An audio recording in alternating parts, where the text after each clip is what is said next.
Tercera parte, domina el estrés. Aquí tenemos a Alfredo. Alfredo es un exitoso y exigente empresario, más estresado que... bueno, prototipo estresado porque además es un practicante de CrossFit y de varios deportes y todo lo hace con el mismo estrés. En este caso, en vez de recomendarle ejercicio, que es lo que suelo hacer, le tuve que recomendar menos ejercicio o hacer otro tipo que no le estresara. Porque el estrés puede ser beneficioso o puede ser tóxico. La premio Nobel Elisa Blackburn distingue dos. El estrés de desafío, que produce una respuesta fisiológica totalmente distinta que el estrés tóxico. El estrés de desafío produce una vasodilatación y te prepara para potenciar el rendimiento. El estrés tóxico hace lo contrario, produce una vasoconstricción y te prepara para dolor, para revertir el dolor. El cortisol crónico sabéis que promueve la inflamación y envejece prematuramente. Una de las cosas que se pueden utilizar como herramienta, entre otras, es la técnica de la práctica de la respiración lenta. Esto enlentece la actividad cerebral, activa el sistema parasimpático y practicarla con 5 minutos nada más diario en la oscuridad o al aire libre ya puede ser una diferencia para muchos pacientes. Porque el estrés duele.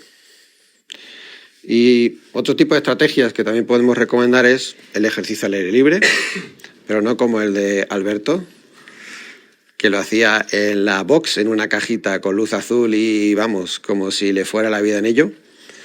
El ejercicio al aire libre activa la corteza prefrontal e inhibe la amígdala y modula el cortisol. Hace lo contrario que el estrés.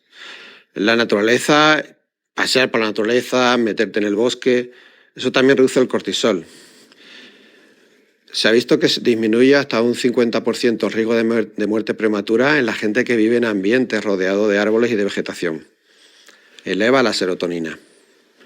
Los vínculos sociales. La oxitocina compite directamente con el cortisol del estrés. Otro protagonista, George Washington. Este caballero tenía la costumbre de rezar para mejorar del dolor. Y dice su biógrafo que le funcionaba. La ciencia hoy en día lo respalda. La oración, además de la meditación y otras cosas que también se comentan en el libro, tiene una base fisiológica que ayuda a reducir el dolor y libera hormonas de bienestar. Los estudios demuestran que la oración disminuye la intensidad, por ejemplo, en el lumbago, la migraña, la fibromialgia, la cefalea crónica. Se liberan sustancias relacionadas con bienestar como las endorfinas, como la serotonina, como la oxitocina, reduce el cortisol,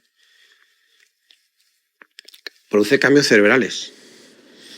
Cambios cerebrales objetivos donde se ha visto que hay una mayor función, por ejemplo, del lóbulo de la corteza prefrontal y se inhibe, sin embargo, la amígdala, lo contrario que se produce en situación de estrés tóxico. Y más allá de la oración, si lo unimos con la música, se ha visto que el efecto se potencia. Por ejemplo, el canto gregoriano se ha analizado y se ha visto que produce una sincronización entre el ritmo cardíaco y la respiración que produce una activación del parasimpático y calma profunda. Nuestro siguiente protagonista, Robert Waldinger. ¿Sabéis quién es?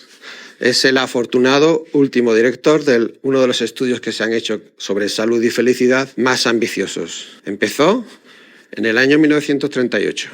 Han seguido varias generaciones con seguimiento médico, salud, analítica, pruebas de imagen, intentando buscar cuáles son los parámetros y los predictores de una vejez sana y feliz. La conclusión después de 80 años de seguimiento, que es la calidad de los vínculos, es el afecto que tengamos el que realmente predice tu nivel de salud, independientemente de estado socioeconómico, genética, nutrición, ambiente, etcétera, etcétera. Sin embargo, una de las cosas que se ve es que la soledad mata y la soledad duele. La soledad involuntaria eleva el cortisol, acumula la taquicinina que da mal carácter, reduce el córtex prefrontal y es tan dañina como fumar 15 cigarrillos al día. Ahí lo que conocemos como dolor social. Duele lo mismo sentirse abandonado, excluido, que un daño físico. y ambos se potencian mutuamente. Son muchas las historias que tenemos en la consulta de esto. Más afecto, menos estrés. Las zonas azules, por ejemplo, que me preguntaban el otro día un compañero, una de las cosas que vemos que tienen en común todas las zonas azules, que son, ya sabéis, aquellas zonas donde especialmente la longevidad es muy prevalente, pues son poblaciones muy longevas que tienen en común una cosa física y otra cosa espiritual. La cosa física es que pasan muchas horas al exterior, con luz natural. Y la otra, una cohesión muy rica social, sobre todo en la edad más adulta y en la ancianidad. Consejos: cultivar las relaciones personales y si estás solo, únete a una actividad comunitaria. Yo a muchos pacientes les recomiendo que se unan a la parroquia, una ONG, un voluntariado. Y nuestra amiga Berta, otra protagonista. Esta es una señora que tiene una enfermedad neurológica, paraplegia, y en el hospital de parapléjicos, en las zonas donde estaba haciendo rehabilitación, siempre le preguntaban todos los compañeros cómo conseguía tener tan buen talante, tan buen ánimo, estar tan contenta y además conseguir objetivamente resultados muy superiores a todos los compañeros y compañeras que ha tenido en su misma situación. Ella decía: mi secreto, mi vida religiosa, mi vida de fe, mi vivencia. Pues sí, la ciencia le respalda también una vez más. Creer en el más allá prolonga tu más acá.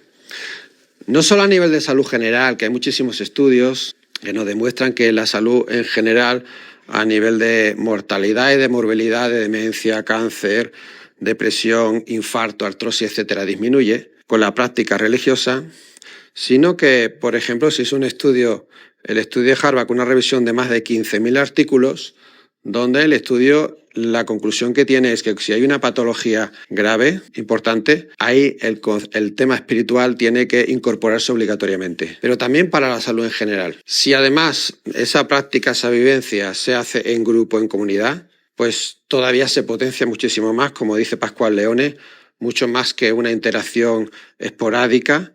Ese grupo, esa sociedad, esa comunidad, que llega incluso a cambiar la plasticidad neuronal. Se ha visto que la gente que tiene una vivencia real y una práctica real sí que tiene también cambios con respecto a la gente que no es creyente o que no la tiene. Por ejemplo, está mucho más activada el córtex prefrontal, ventrolateral, o el gris periaqueductal. Eso se relaciona con la regulación del dolor, con la regulación de las emociones y con la respuesta al miedo. Hay muchísimos estudios al respecto, pero es que hasta se ha estudiado si ir a misa o no ir a misa, eso influye a nivel cerebral o a nivel de salud. Y la respuesta es sí. Acudir a un servicio religioso, aunque sea una vez a la semana, disminuye el riesgo no solo de morbilidad, sino de mortalidad.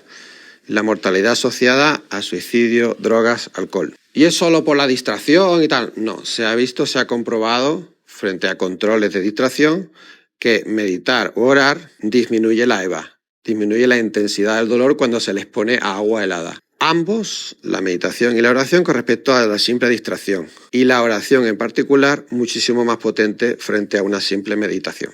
Consejos: si eres creyente, busca un buen grupo porque la comunidad va a amplificar ese efecto protector. Y recuerda, la religiosidad modifica el cerebro, reduce la enfermedad, la mortalidad y regula el dolor.